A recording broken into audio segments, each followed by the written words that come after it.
Hello, colleagues. My name is Mikatekiso Kubayi. I'm a senior researcher at the Institute for Global Dialogue associated with the University of UNISA, University of South Africa. And welcome to everyone who has joined us to this important and very timely conversation on critical minerals. We all appreciate the value and demand for critical minerals right now at this point in our development as a continent of Africa. We are hosting a G20 summit over the weekend, and among the things that will certainly be under discussion would be the issue of critical minerals. Critical minerals because they are in high demand to many, especially the industrialized economies for fuel, of future technologies, and so on. In fact, according to the World Bank, demand, for critical minerals is going to skyrocket 500%, by 2030. So there's quite a great deal, to consider and discuss, on the matter of critical minerals, what it means for the continent, what it means for development partnerships, what it means, for the futures, of young people in the global south, and so on. Colleagues will also be perhaps aware, that the G20 is also discussing a critical minerals framework, that will essentially codify, the development of minerals, at the point of production, and help deal with the issue of pit to pot, a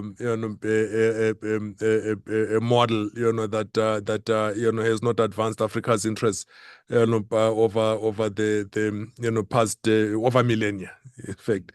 So to help us discuss all of these matters, and a Ken's report on minerals and the energy transition, a framework for sustainable development and supply chain resilience in the G20.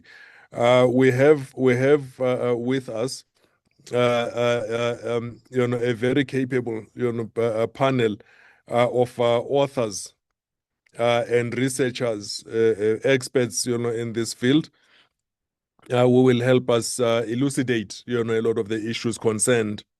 First on the scene is Professor Fredrick Ogenga. Professor Ogenga is a professor of media and security studies and the founding director at Center for Media, Democracy, Peace and Security, both at Rongo University, Kenya. He also serves as the CEO of the Peacemaker Corps Foundation, Kenya, and was recipient of the 2016 Southern Voices Network for Peace Building Scholarship at the Wilson Center, Washington, D.C. Prof. Ogenga is currently a senior fellow at KHK RWTH, Aachen University, and co-chairs the Varieties of Science Network. Also joining us is Dr. Alex Rusero.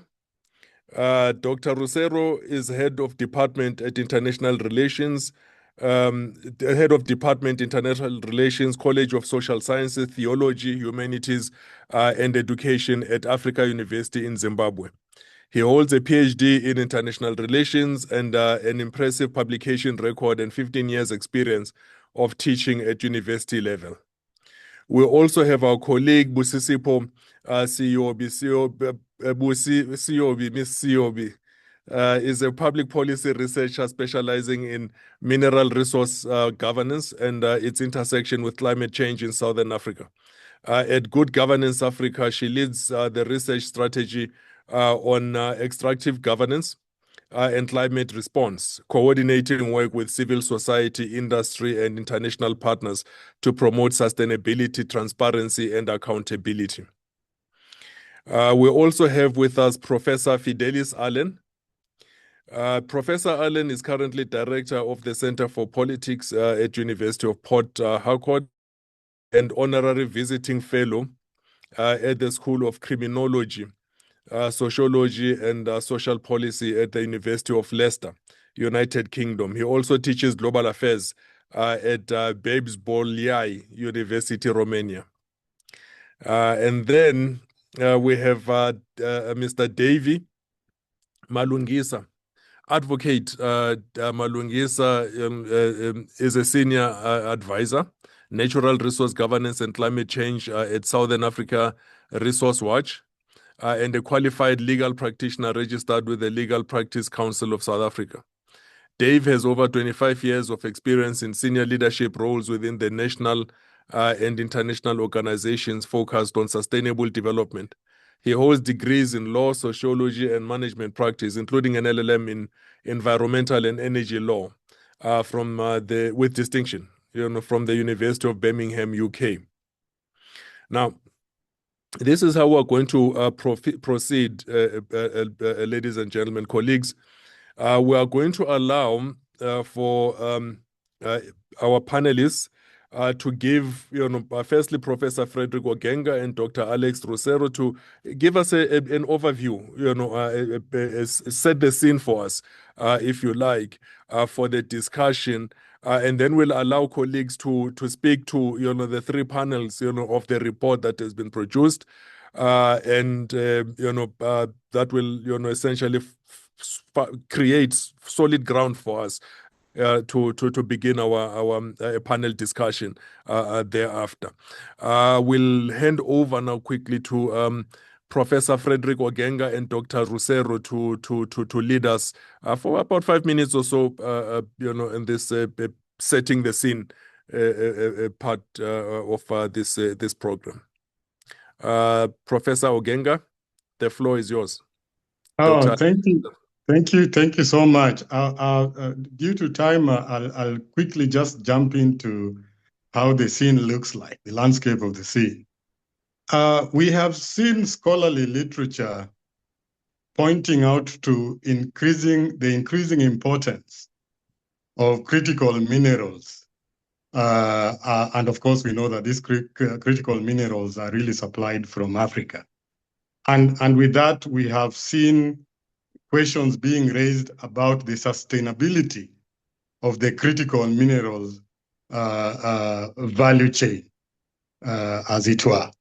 And therein, therefore, we see fractures that are exposing both challenges and opportunities, pointing out to two things.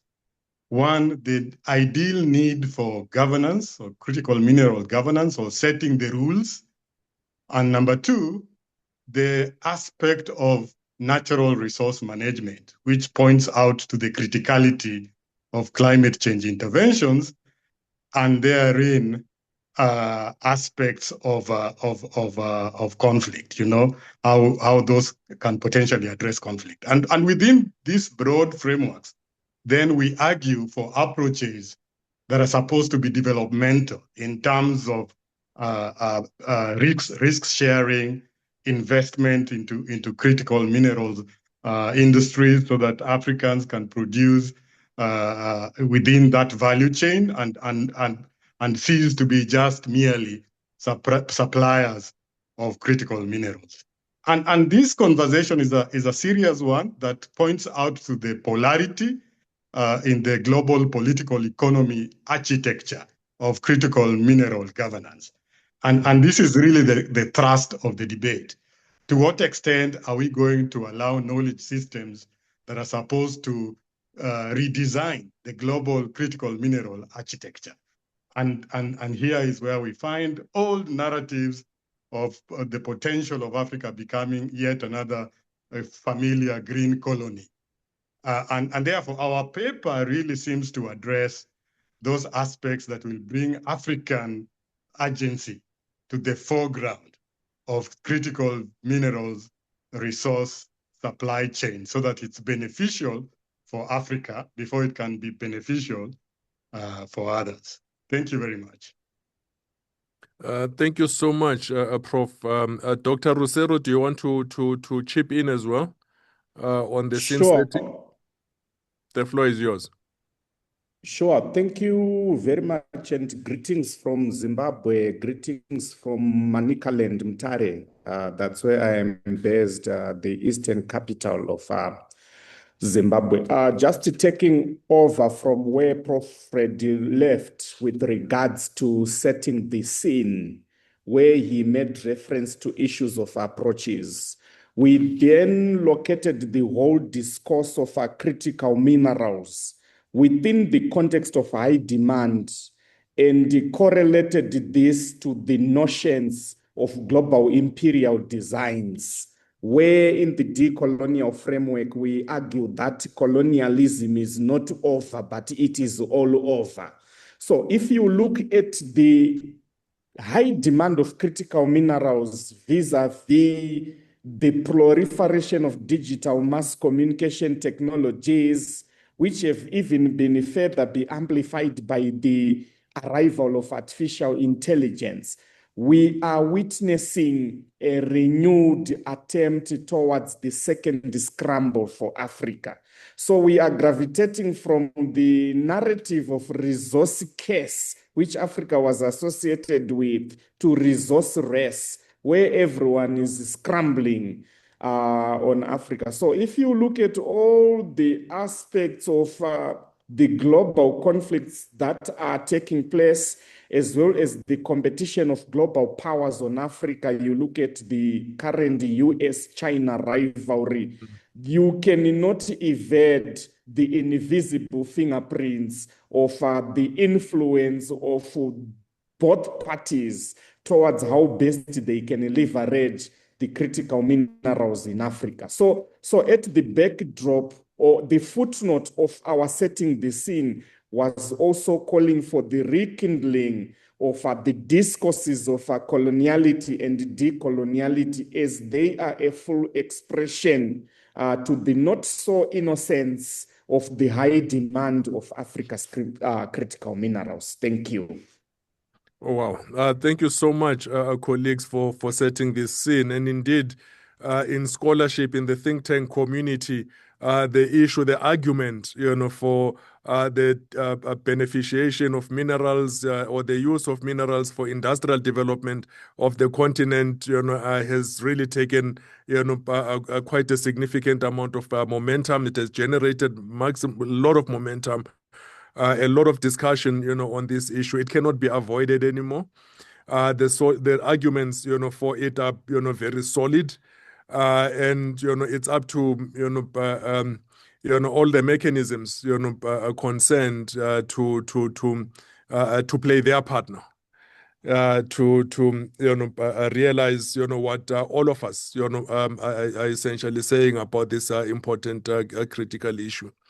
I will allow next up, colleagues, invite Professor Allen, to come and give us discuss briefly with us the first pillar, on local value addition and industrialization, as part of the report that part of the work that colleagues have worked, very, very, very well on.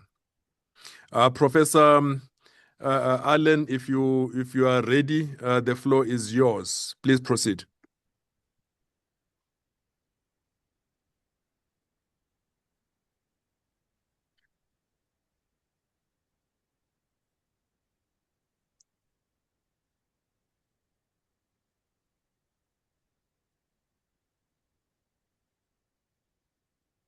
May I propose, colleagues, that while we wait for Professor Allen to sort out electronics and so on, we'll come back to him. If we could, maybe invite Ms. Busisipho Siyobi to come and explain the pillar on green industrialization and sustainable development for these first 5 minutes. Basically, it's the second pillar. We'll go back to the pillar shortly after. Thank you, colleagues. Mr. Siyobi, you have the floor. Thank you, Mikatekiso, and good afternoon to everyone.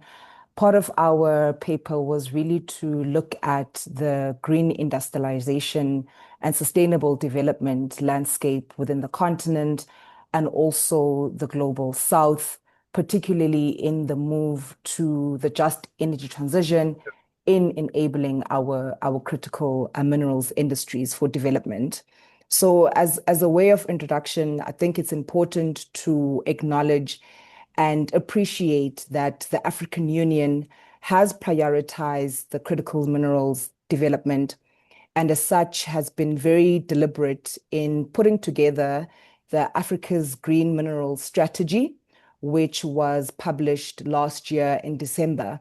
And this particular strategy puts great emphasis on the continent's role in the supply of green minerals and also becoming a competitive participant within particularly downstream and adding value within our products in the critical minerals industry.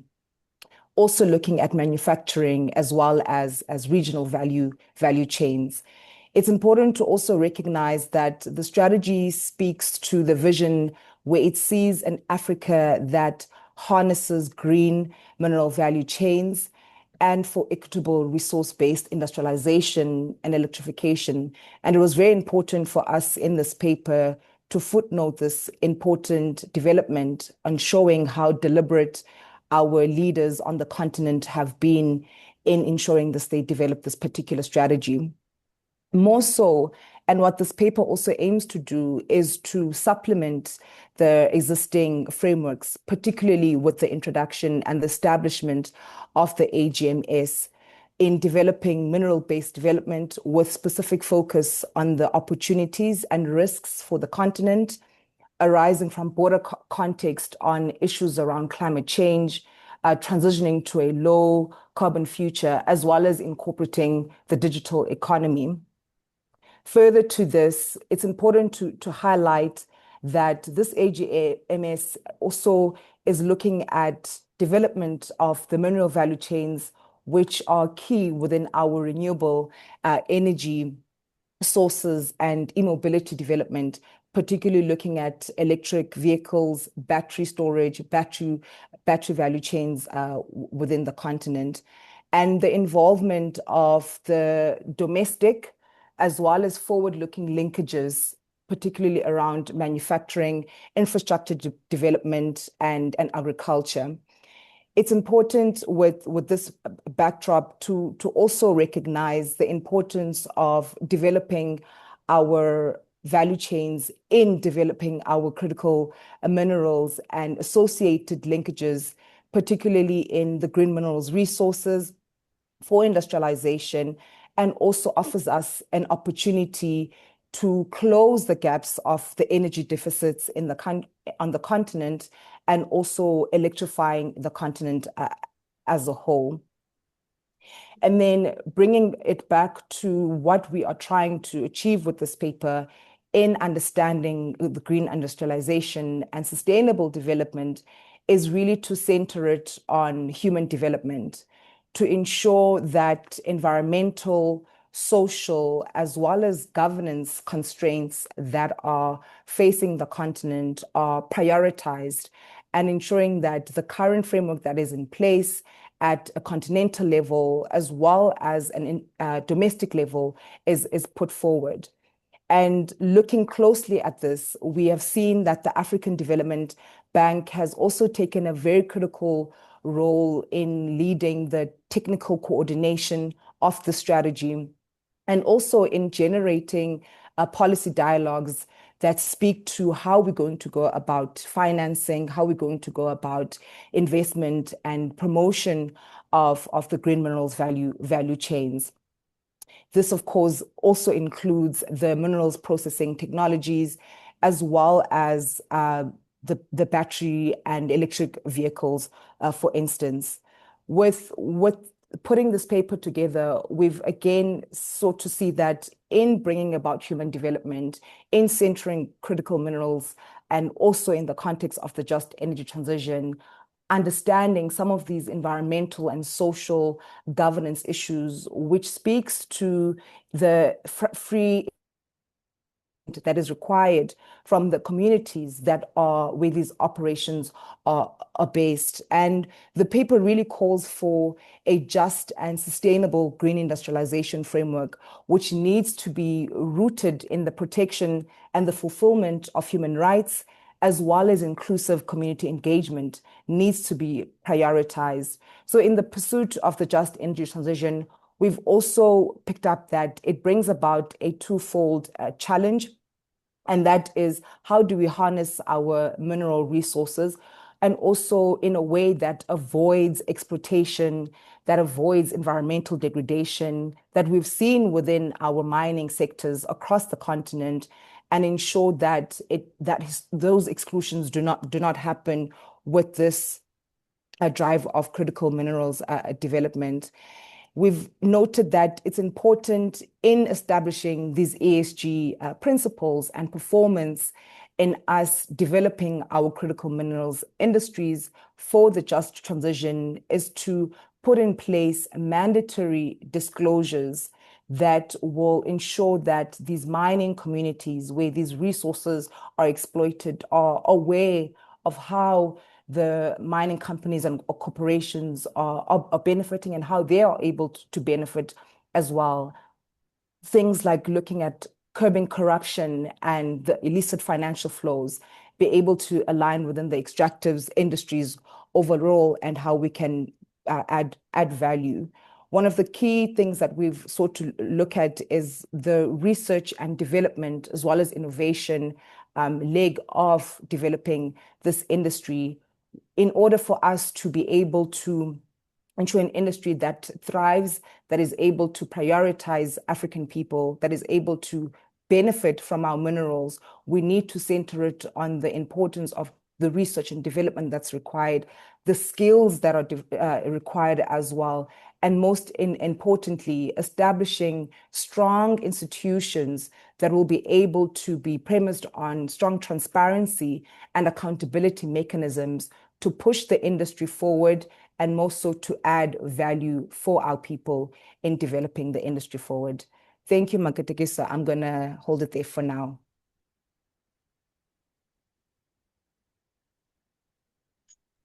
Thank you so much, Ms. Siyobi, for this overview, of the second pillar. Is Professor Allen available now? Are you good to go, Prof? Yeah, I'm here. Fantastic stuff. Please, the floor is yours. Okay, I'm very sorry. I had some technical problems. So the report looks at local value addition and industrialization. The clean energy transition will either reproduce extractive inequalities or give Africa an opportunity to move beyond its traditional historical role of being a destination for sourcing primary products. And so this section argues that for Africa to truly benefit from the global clean energy transition, it must move beyond its historical role of simply exporting raw materials. The pillar advocates for a shift towards local processing, refining, and manufacturing to boost value on the continent. So on the issue of processing, refining, and manufacturing, the report highlights that Africa has historically been positioned as a source of primary products, a pattern established during colonial times and continuing today, which has suppressed local value addition for centuries.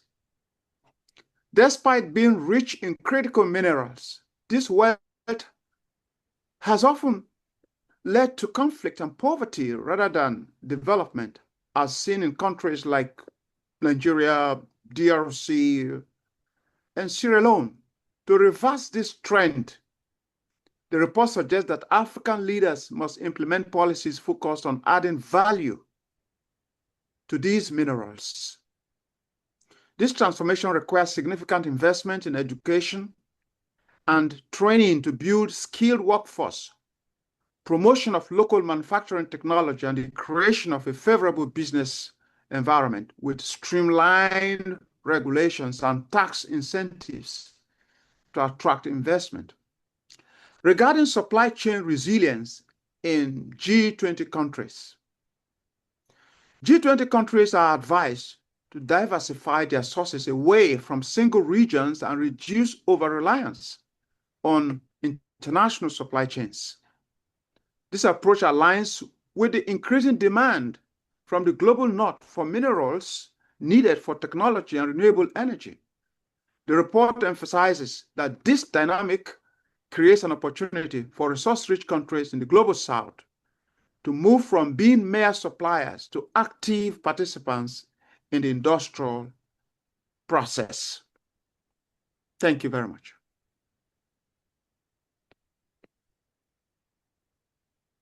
Thank you so much, Prof. Allen, for that. We will proceed to the third pillar, on trade policy, governance, and governance frameworks by Mr. Malungisa. Mr. Malungisa, are you ready? If you are ready, the floor is all yours, advocate. Yes, Apologies yes, for calling you Mr. No worries, no worries. I'm very much flexible. no labels. Thank you so much. And yes, the pillar 3 looked at trade policy and governance frameworks. But this is the third pillar, so you'll see some of the issues have already been covered one way or the other. Okay. More than to say, the report argues for a situation where trade policy has to be fair as a very important aspect. Looking at the blocks and the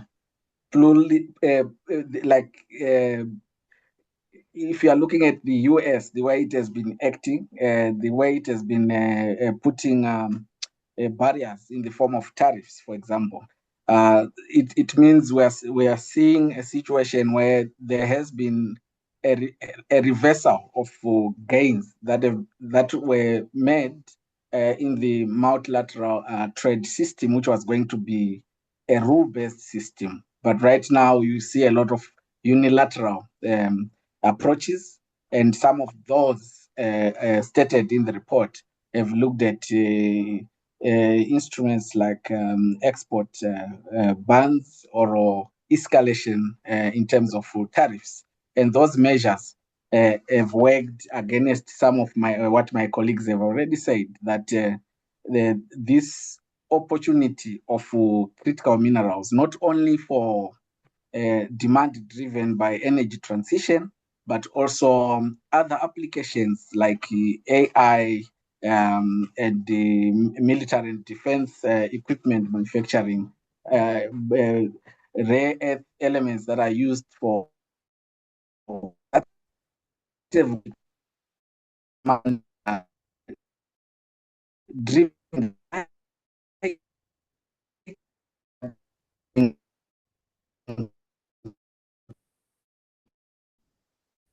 to the short term, which is linked to global consensus around the need to reduce the global warming and slow it down to a point where humanity and future generations can actually inherit a good earth. So this is a different dynamic, and that's the context where then that we cannot then have what Rusero says a resource case number 2. Yeah. Yes. So the issue then, resource case number 2 has many meanings, but one of them in the trade terms is that Africa is integrating into the global supply chains as a supplier of raw materials.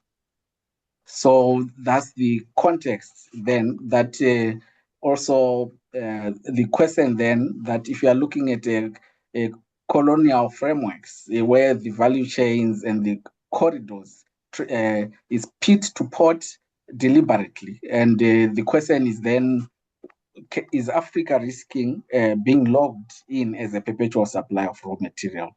But all the evidence is also showing that there's a renewed interest and clear frameworks that are coming on the continent to say it's time to add value. But as you see in the report, Africa's voice seems not to be united sufficiently. There are good policies, Africa Green Mineral Strategy, African Mining Vision, and even earlier calls for unity in Africa, but that's not the evidence on the ground. So the report argues for some form of producer platform just to discuss common interests, the same way that in the oil and gas sector, where you know certainly that OPEC can actually affect supply and demand, but that's not the case that we are finding in the African context. And there's a call then in the report that there's need for that to be the coordination. And also, as we integrate into the global value chains, there's no single African country that has got all the materials to produce, for example, an EV battery. So regional cooperation is being proposed. It's a value proposition. So there's an example of the DRC Zambia agreement to add value in order to manufacture electric vehicle batteries. But still, on the ground, there are contradictions. For example, the DRC is not part of the SADC free trade area. So we have argued. But even if we add value, there are other factors which are not side linkages, where you look at energy poverty on the continent, energy insecurity. So there is potential in the projects like the Grand Inga projects.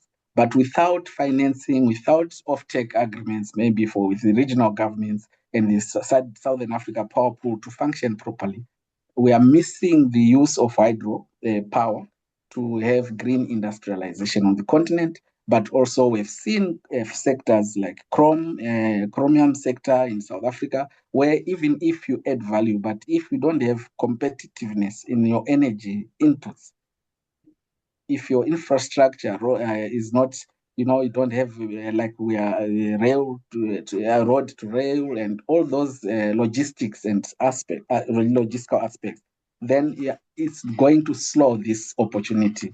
But the opportunity is not going away. It's a long term. So there's a lot of short thinking within the African space. And it's natural because of our electoral maybe cycles or sovereignty questions.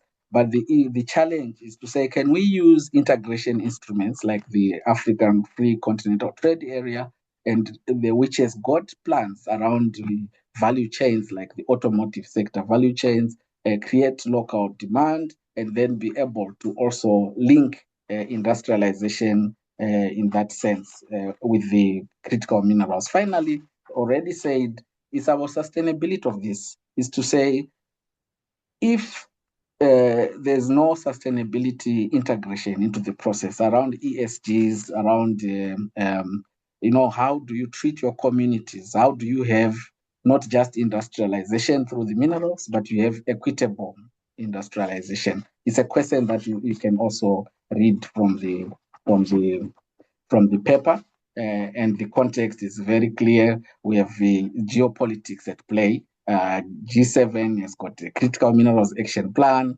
G20 is finalizing, its plan as well, which will also look at critical minerals. So it's an opportunity for us to have a stronger bargaining power, a position to use and leverage the minerals in a way that the era of the green mineral-driven industrialization can be realized and linked to prosperity of the continent. I'll stop here.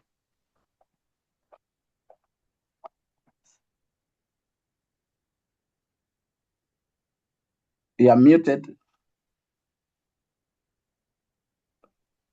Thank you so much, Advocate Malungisa, for this intervention. The very important pillar of this report, indeed. We will proceed now with the formal discussion around this. I will ask each panelist a number of questions, 3 or so questions over maybe say 3 rounds or so. To take this discussion forward, but just to remind our audience that there will be an opportunity for Q&A as well after this discussion round. To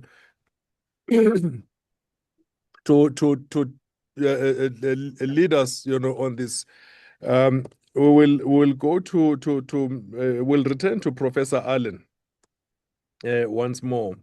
And Professor Allen, and your first pillar, to ask you, Prof, to kick us off.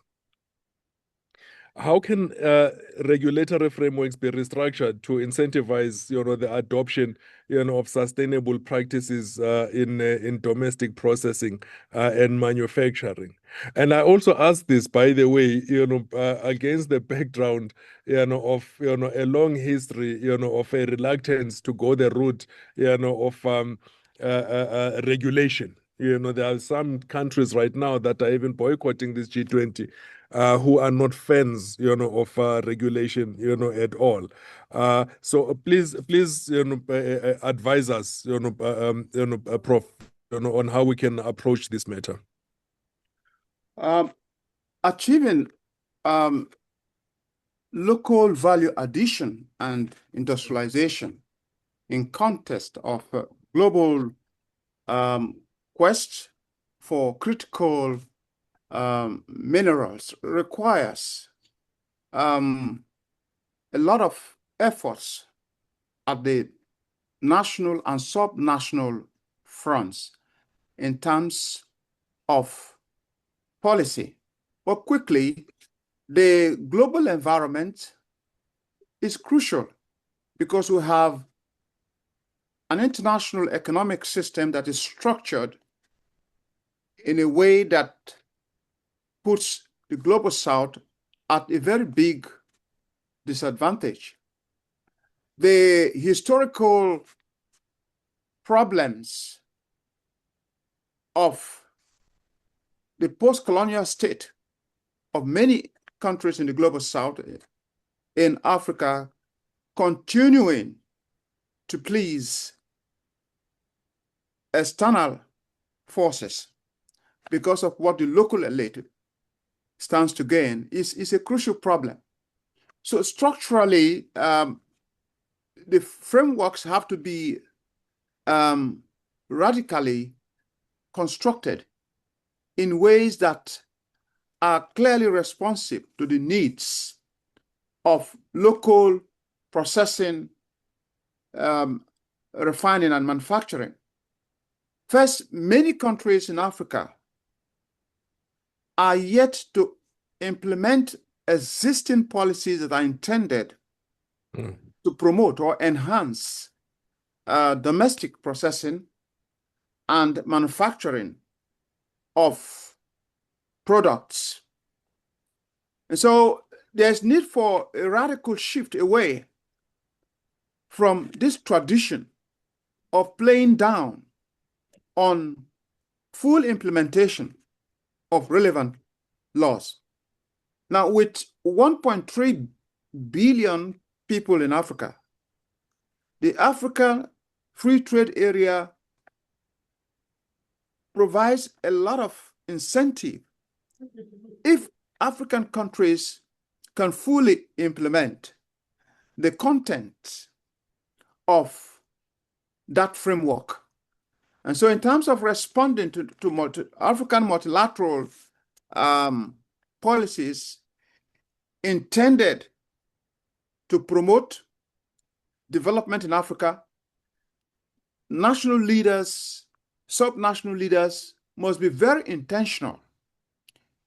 At the local level, it is clear that many African countries, African leaders, are not yet interested in practical domestic productive activities, basic infrastructure that ought to be there, for example, electricity, good roads, reduction of corruption, are not already in place. And so a framework that really discourages corruption and enhances security, enhances local manufacturing. In fact, the education system, any framework that does not look at the curriculum, the educational curriculum that supports local manufacturing is likely not to be helping Africa. Yet this is the situation. In many African countries, the curriculum, the educational curriculum at all levels are still colonial in nature. They are not as practical as they ought to be in terms of addressing the immediate production needs of these countries. And so even the technology, African leaders, frameworks that support indigenous technology, are very important. That is not the case at the moment, because what is happening is local knowledge is being undermined. There are no efforts to take off from the little beginning, where many African societies found themselves even before colonialism, that Africa was actually developing at its own pace, no matter how distant it was from the white man's development, standards. Africa was actually moving forward.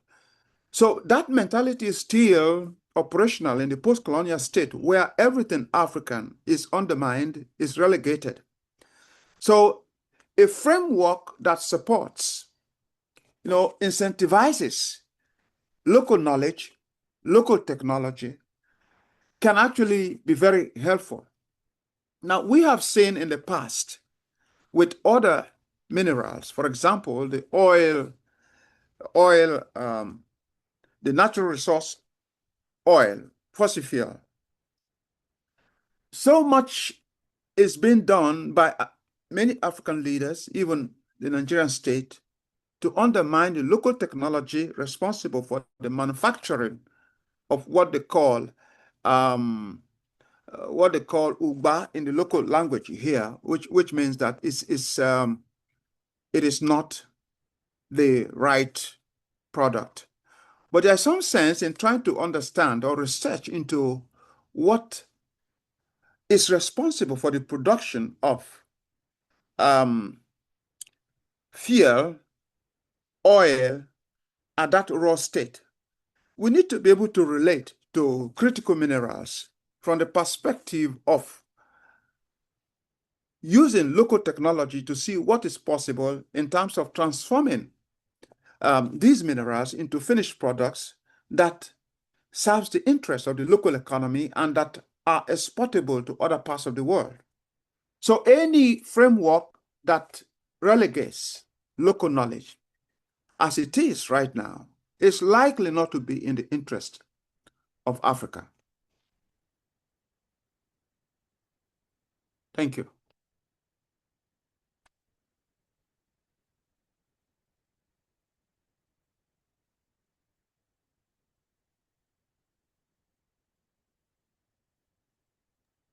We'll turn to, hello. Thank you so much, Prof. We'll turn to you, Ms. Siyobi. If you can, elucidate a little bit, more for us on, what strengths, we have that can be leveraged, through through renewable energy sources to build, an industrial base. What do we have, in this particular space? The other day we had the DPMR, hosting a dialogue, on the critical minerals as well, just day before yesterday. And one of the key issues that they brought up there was, the huge demand, for energy, for processing, materials. Firstly, your smelting, and all of the, what is it, processes that lead up to, the production, of final goods, before export. How can we, what do we have? What do we have that we can leverage, through renewable energy sources that we can build an industrial base from, my sister? Thanks, But Mikatekiso. That's a good one. I think firstly, it's important to acknowledge that South Africa and the continent overall stands in a good position with its renewable energy sources, solar, wind, etc. And I think looking at South Africa as a case study, the renewable energy independent power procurement producers looks primarily, the program itself looks at how we can bring in renewable energy sources as part of our energy mix. And for the most part, RIP has been very successful in the way that it has been formulated and has been implemented in the country by bringing in private players to come into the mix, and also gives us an opportunity to advance our private-public partnerships in this regard, in the energy mix, without, of course, compromising on providing energy into the country. And with that base, in building an industrial base, comes back to the infrastructure development that we need. Without the proper electrification, the roads that we need, the railroad that we need, we're kind of in a difficult position to push that forward. So programs such as REAP that brings in the private sectors, the private actors to come on board, places us in a better opportunity to advance the green industrialization, in being able to open beneficiation and include value addition in how we can use our critical minerals, would be a good starting point in advancing our industrialization, in greening it, particularly using renewable energy sources. Thank you. Okay, fantastic stuff. Thank you so much, Ms. Siyobi. To Professor Ogenga, on your end, we know that we've been having particular challenges around our ports, around our logistics industry, getting, in fact, the whole route from pit to port, as much as it may have its own problems, in our extractive relationship with many development partners over the years. How do we address some of the critical infrastructure at our ports? An example: South Africa has one of the largest, one of the busiest ports on the continent, the Durban port, for instance, and it's well documented the history of struggles with infrastructure, financing, and so on and so forth. How do we approach this, and how do we also associated with that infrastructure? How do we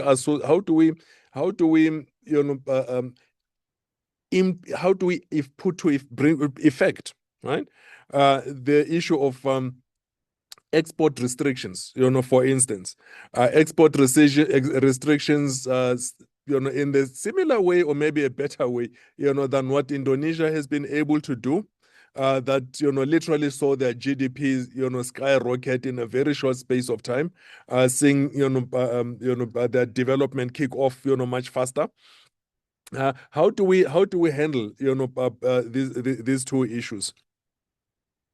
Well, thank you so much. I think the conversation has to begin from a point of knowledge, because knowledge is often complex. So there are global complexities about the understanding of knowledge. And that's why our report is really one step towards understanding the picture of what happens in Africa, at least as far as data is concerned and knowledge is concerned. So my first response would be that research and more research.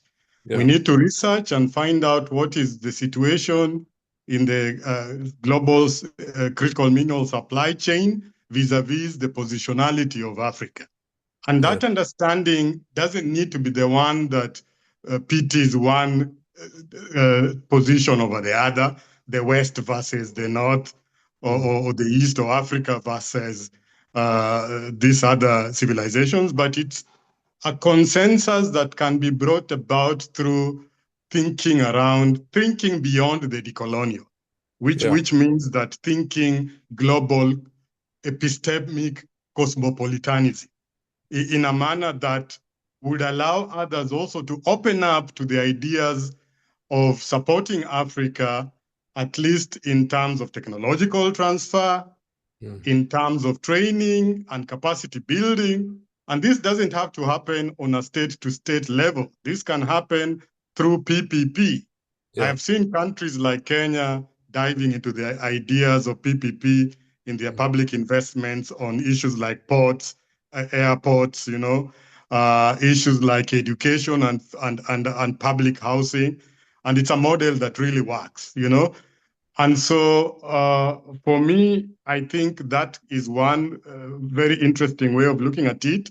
So I would encourage a lot of conversations and policy conversations, both academic and also in the corridors of our institutions, the AU, the regional level, that would encourage Africans to begin looking at where the rain is beating us from and what we can do to build our own capacity and to reinvest infrastructures that would be beneficial across the board. And that this therefore then leads me to the idea of export control. I think Africa sometimes thinks that the market is out there somewhere, yet the market is actually within. And if Africans could look within through instruments such as Africa Free Continental Trade Area, then it's a continent of potentially over 1.2 billion people. And you can imagine if we smoothen trade amongst ourselves. And this points out to what colleagues have mentioned in terms of streamlining the rules of trade, where we share the risks, we synchronize our policies around the critical mineral supply or demand chain, and so that Africa can potentially lower the burden of what it loses when it comes to trading on critical minerals from one point of origin, maybe from pit to port, if you like.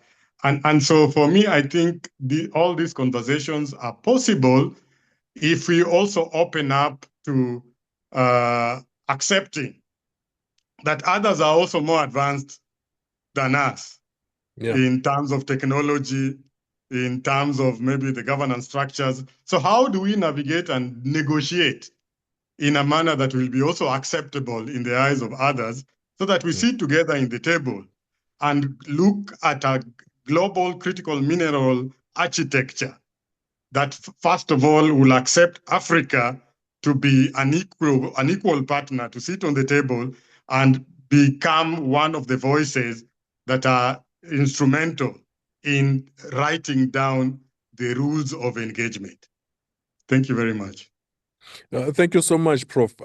Advocate Malungisa, indeed, R&D requires, finance, and how do we approach, scaling up finance, for research and development? And in fact, it is one of, these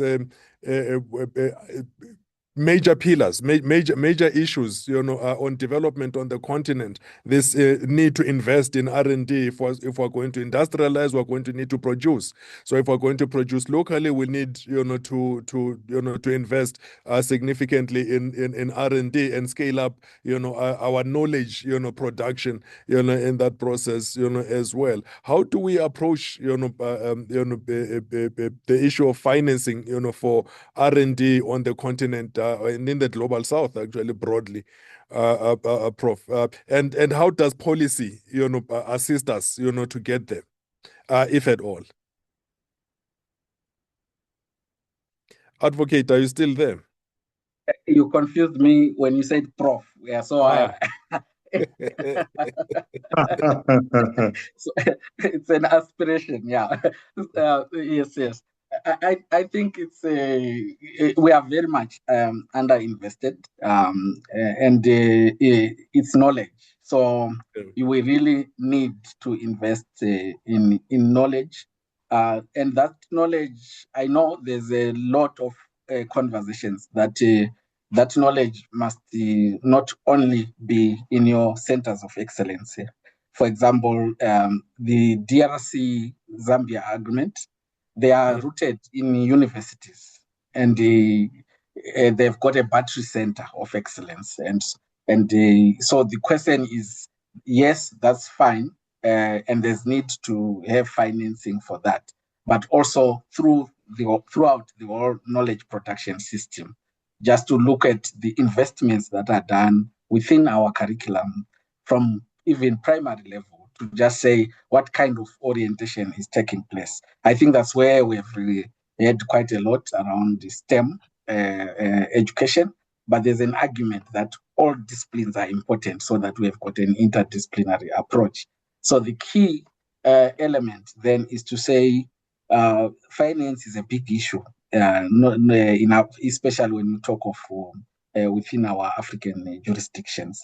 So the key issue is local finance, which is domestic resource mobilization, and to just see then what kind of tax incentives that can be put to be able to incentivize mining companies to be able to set aside funds for research and development, but let's say research, development, and innovation, because we remember when you speak of technological cooperation, we are going to the core of patents, and to say how do we access intellectual property rights that we don't have, and also how do we develop our own. And I think if you just look at the ratios, then in terms of our long-term thinking around research and development, then you can see that as a continent,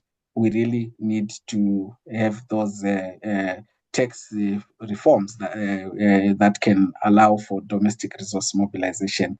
But also, if you look at the financing just on now in terms of our continent, you will see that the cost of finance is very high. It's very high to the point that we have been speaking around about the rating agencies, to say most of our African countries, they are rated below investment grade. Yeah. Yes. Yeah. So it means the cost of that finance, it's very difficult then to set aside funds for research and development, because the returns or the capital are not just within distance, because you must, if you are looking at a proper research and development agenda, I think we'll need significant time to have that. But also, there are companies that are committing to innovation funds, and all we need maybe is just to check then to say where are those initiatives sitting, so that they can be scaled in a way that we have funds set aside for research and development. And policy-wise, the African Green Mineral Strategy and the African Mining Vision, they articulate those aspects, those pillars around research, development, and innovation. The key issue then is to link the research and development to the same question of value addition, so that there was the studies like done by Bloomberg that informed the DRC Zambia agreement, sponsored by UNECA and others. You can really see that there is a clear clarity that if we add value at source, it's going to be competitive, but it's also going to align with the sustainable goals. Because imagine if you transport cobalt from DRC to China, the carbon footprint and all other aspects around it. So it means if we are to add that value, there must be also international cooperation to promote research and development in Africa. And that's the case that we saw, the huge debate around COVID, drugs and the intellectual property rights around that. If that can also be applied, that thinking within the critical minerals value addition question. I'll stop here and take other questions as they come. Fantastic stuff. Thank you so much for that. Many related, issues. The issue of international collaboration and partnership, to invest in research and development and upskilling, of our local sectors to produce, at scale, what is required, for the vision, of a much industrialized continent. Thank you so much for this. We'll return to Professor Allen, once again, Prof. Especially leading, to following from what Advocate Malungisa has just discussed. The key challenges in your view around beneficiation and local value addition. If you could, add, your angle to it. Yeah, the challenges are multidimensional, and they are historical, structural, and political in nature. But let me start with the aggressive, unethical penetration of Africa by foreign companies and foreign powers who care very little about the impact that they create. This is a challenge because the local political situation in many countries, many countries in Africa, if they are to benefit, from value addition, we'll need to have some deliberate, systematic way of containing this penetration of the local communities, the local environment. Is a big challenge. It's difficult for local companies to emerge, to compete with very violent, aggressive methods of extracting mineral resources in Africa, with the support of a segment of the local political elite.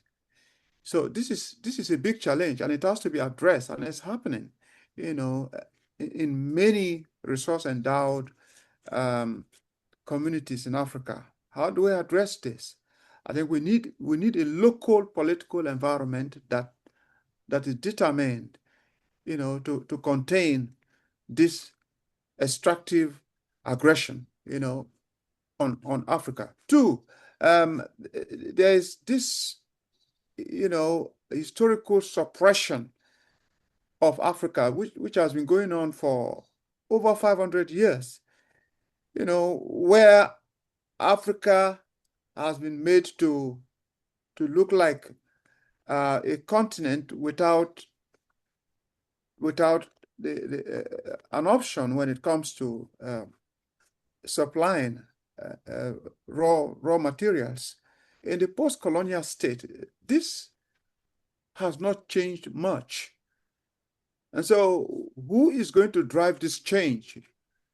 If the mentality does not change, it is likely to be a hindrance, to value addition or export of products with value addition.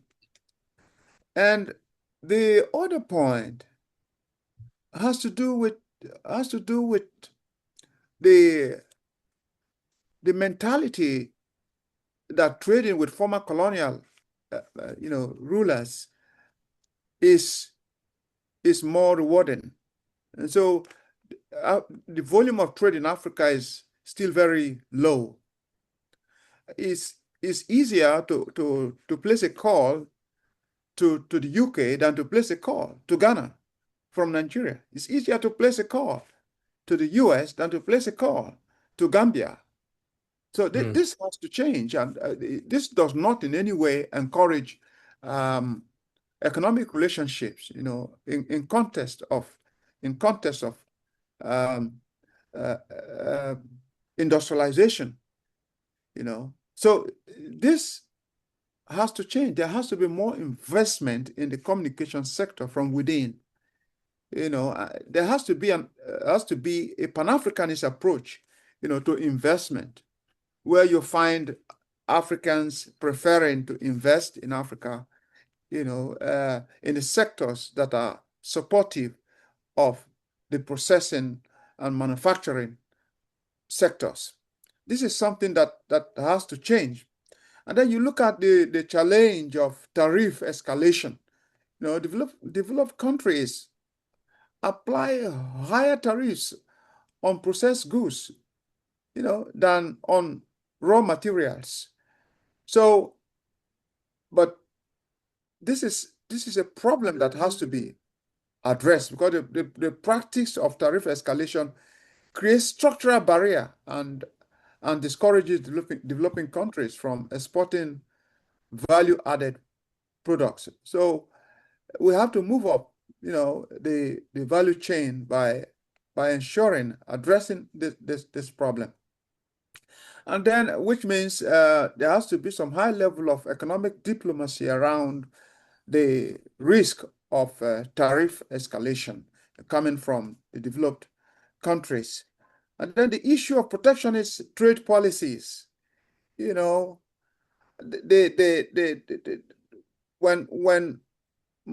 we see modern trade policies from the developed nations, perspective, undermining Africa's efforts to industrialize, something has to be done. Look at the problem of subsidies and local content requirement.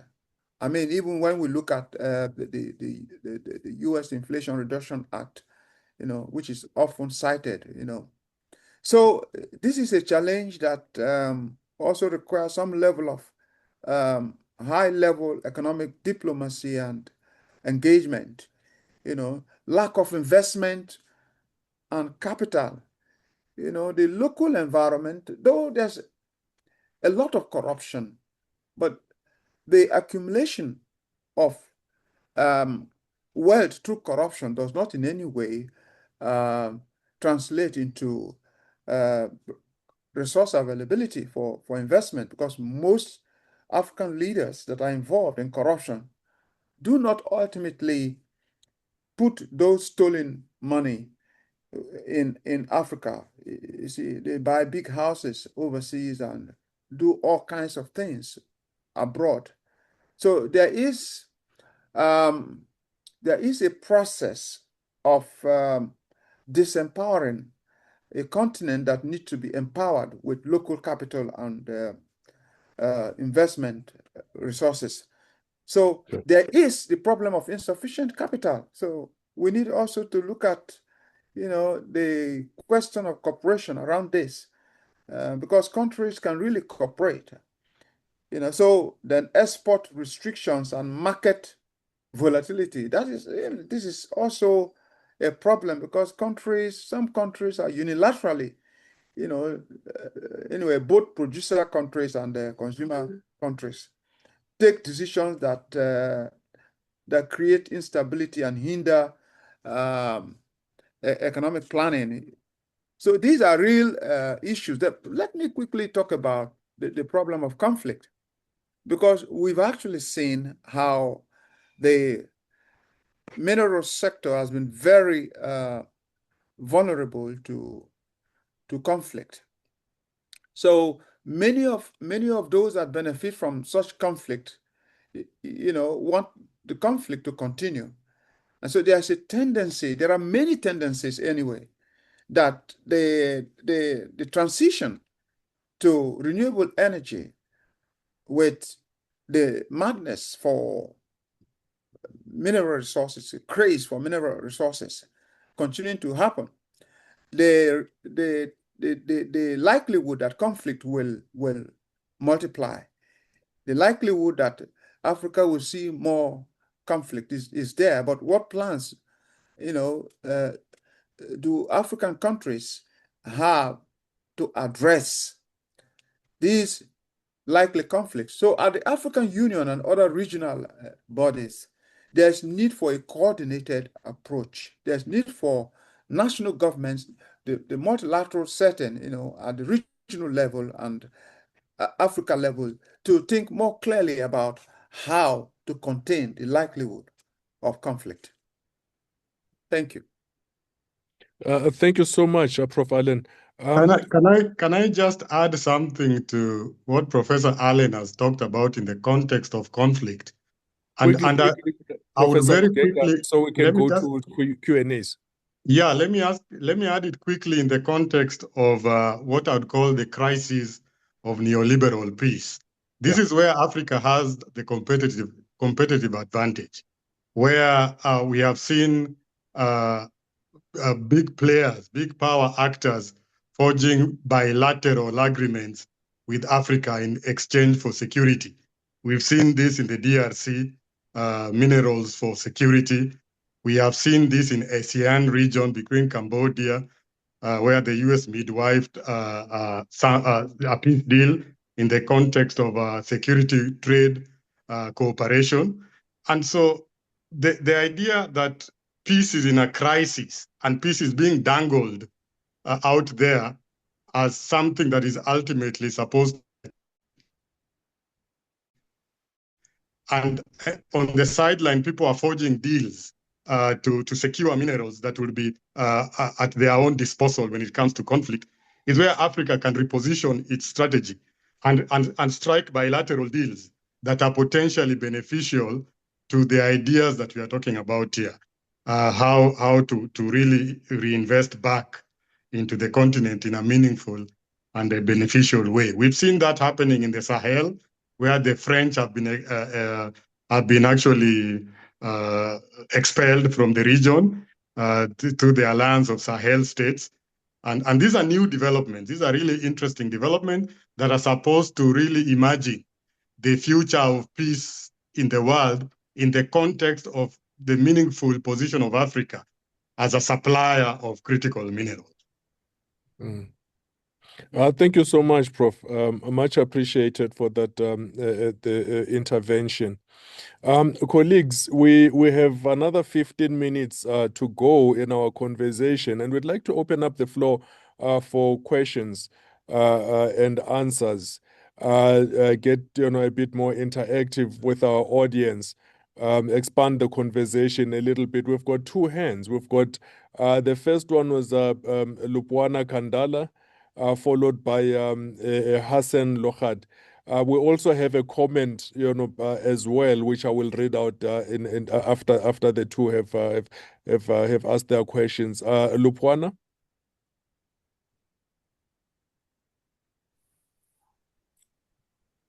Thank you. Am I audible? Thank you, Chair. You are audible. Go for it.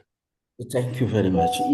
This is a very interesting, debate and, talk. So the issue that I had, because, I've tried to listen to the panelists and, the comment that the proposition that they put forward, regarding how to advance things in an African way, where, for example, some have suggested that, partnership, collaboration, even the development of, framework, regulatory framework. But then the question or the comment that I would like to make is with regard to our own African Union. So there seem to be this kind of reluctance in ratifying instrument. And I came across, some of research on myself. I've written some piece on that, the way in which African member states are very reluctant in ratifying, even domesticating their own instrument. We stand around 77, somewhere there, legal instrument adopted by the African Union. These are African Union instruments.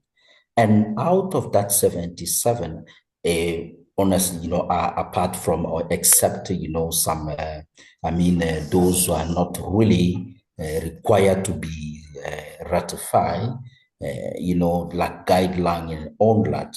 But, you found that only 30 some way instrument that has been ratified. And we're sitting here in Africa with many other instruments that are older than 40 years, suffering from lack of ratification. So to me, the issue... We need to remember to allow for others as well to have an opportunity to ask them. So let me conclude there, Chair. Let me conclude with the second one. So that is the first issue that I'm very reluctant. I'm not I'm not as skeptical on how Africa can move, but that is the issue to consider. The second issue that needs to be considered is the issue of itself. I've made a presentation on sustainable development, the meaning itself of sustainable development, because we might be trapped in a kind of a situation where we are not looking at I always say that Africanizing ourselves. Try to find a way on which, way in which we have to develop our own structure, African structure. I'm happy to hear that Prof. Hallen have mentioned the Pan-Africanism issue and all that. But when we look at it, for example, my issue, definition of sustainable development, Lupwana, we have to allow others as well. We've got 3 more hands that need to ask the questions. So I will have to pause you for a second there, and allow Hassan Lohad, who's next, as well, to be able to ask his question. With the limited time that we have left, for the conversation. Hassan.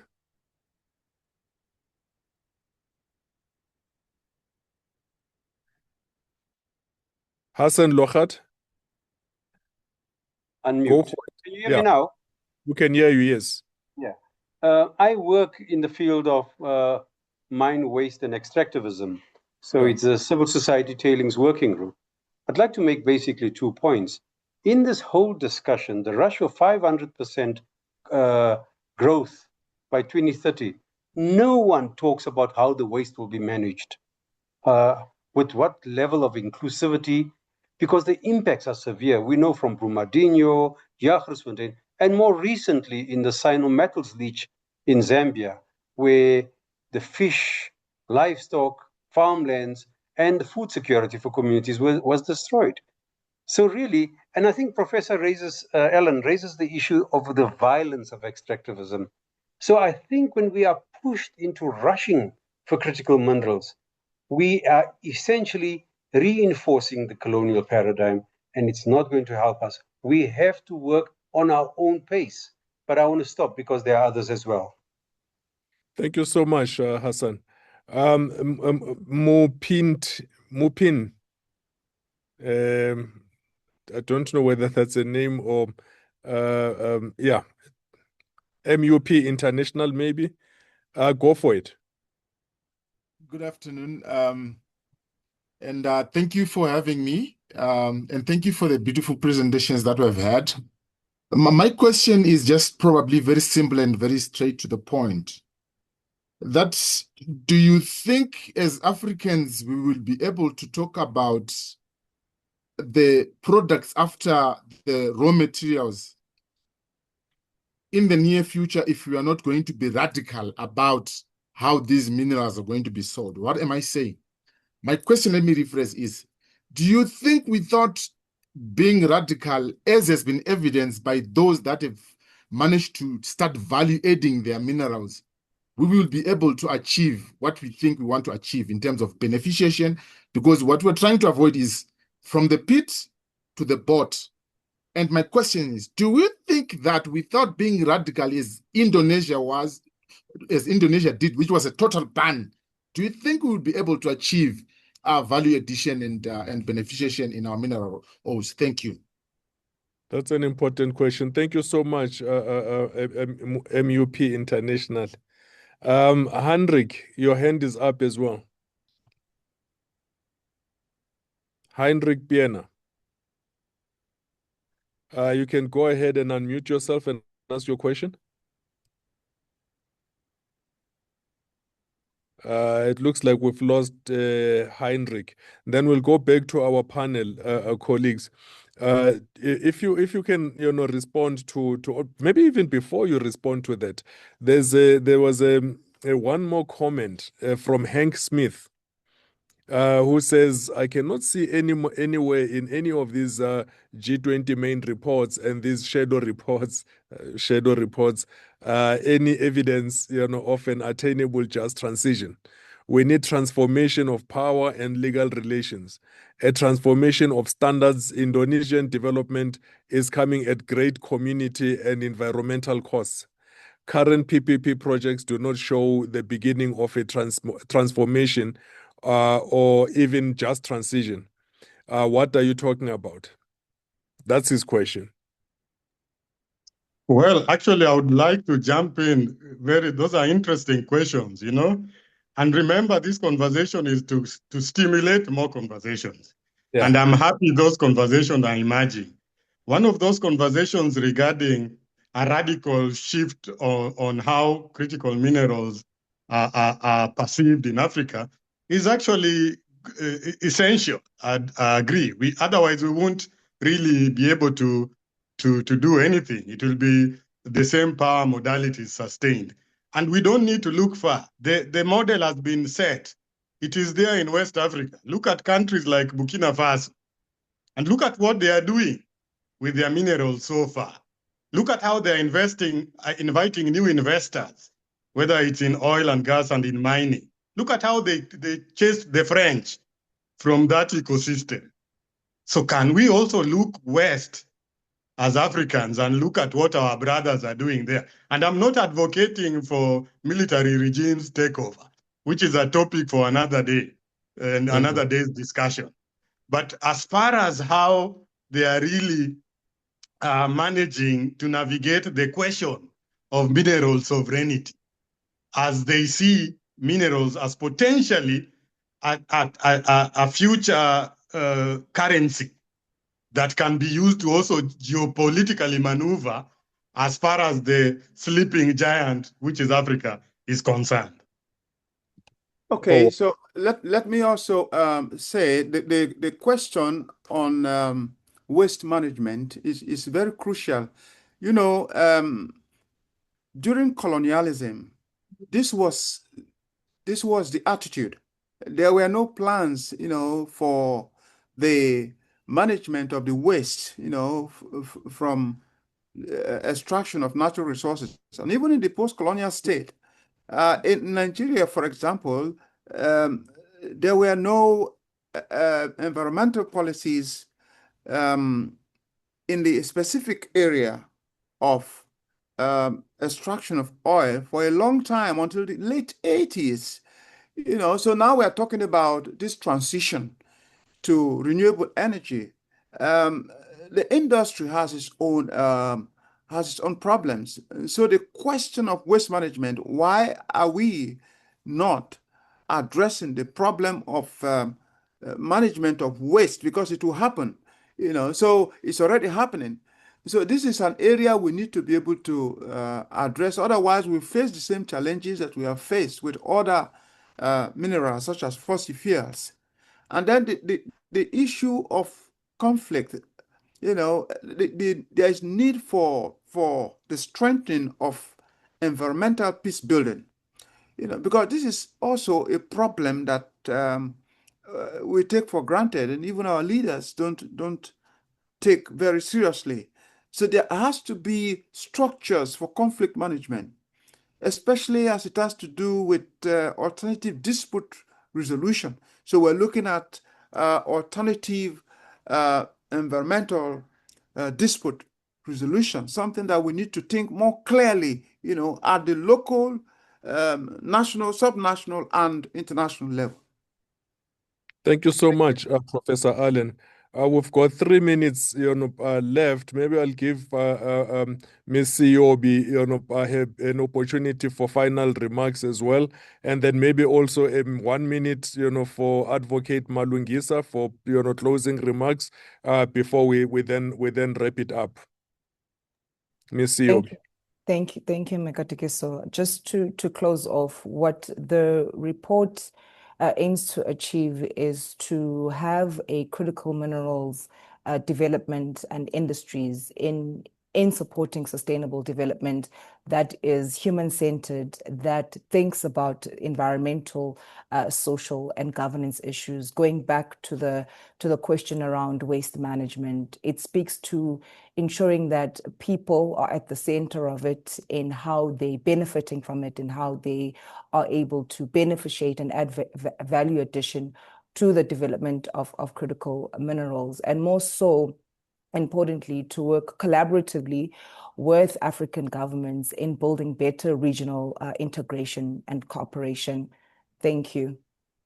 Thank you so much, Ms. Siyobi. Advocate Malungisa, your concluding remarks. Yeah, thank you.